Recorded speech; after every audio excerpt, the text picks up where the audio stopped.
In this video, we're going to revisit how to simplify square roots. So here we have negative 2 times the square root of 72, and that can be written in a simplified form, kind of like fractions, like 4/8.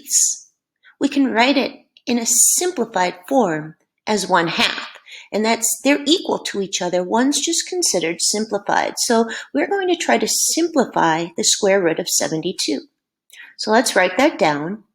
And the negative 2 out front, or any number out front, just stays there. It's that root 72 that we want to simplify. And to do that, we need to revisit our perfect squares. We have 2 times 2, 3 times 3, 4 times 4, 5 times 5, 6 times 6, 7 times 7, etc. These are perfect squares because they're the only numbers whose root is what I call nice, or a nice whole number. The square root of 100 is 10. The square root of 81 we can write as 9. The square root of 64 we can write as 8. Anything in between 64 and 81, its root is ugly. Goes on forever and it never repeats. If you were to try the square root of 70 on your calculator, it's going to be ugly. And the decimal is going to go on forever and never repeat. But the square root of 49, exactly 7. So if we can find one of these perfect squares hiding out in 72, we can simplify it. But we don't want to just find any perfect square. We want to find the biggest one because it saves us time. So what we're going to do is we're going to look beyond halfway. All right, so kind of think about that. We're going to start in maybe, obviously 100 is not going to go into 72, but does 49? No.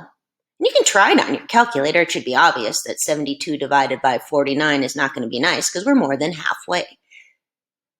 Do 72 divided by 36. And we'll get a nice 2.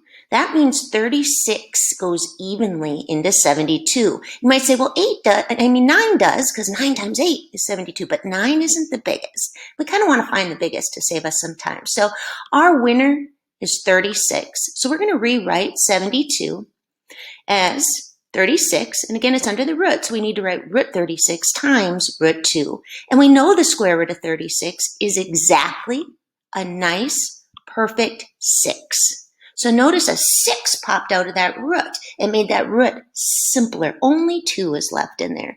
We then just multiply those numbers out front, and we keep our square root of 2 because it's not a perfect square. It goes on forever, and it never repeats. All right, so you are in search of the biggest perfect square that goes into whatever's under the root. If that had been a root 50, 25 goes in there twice.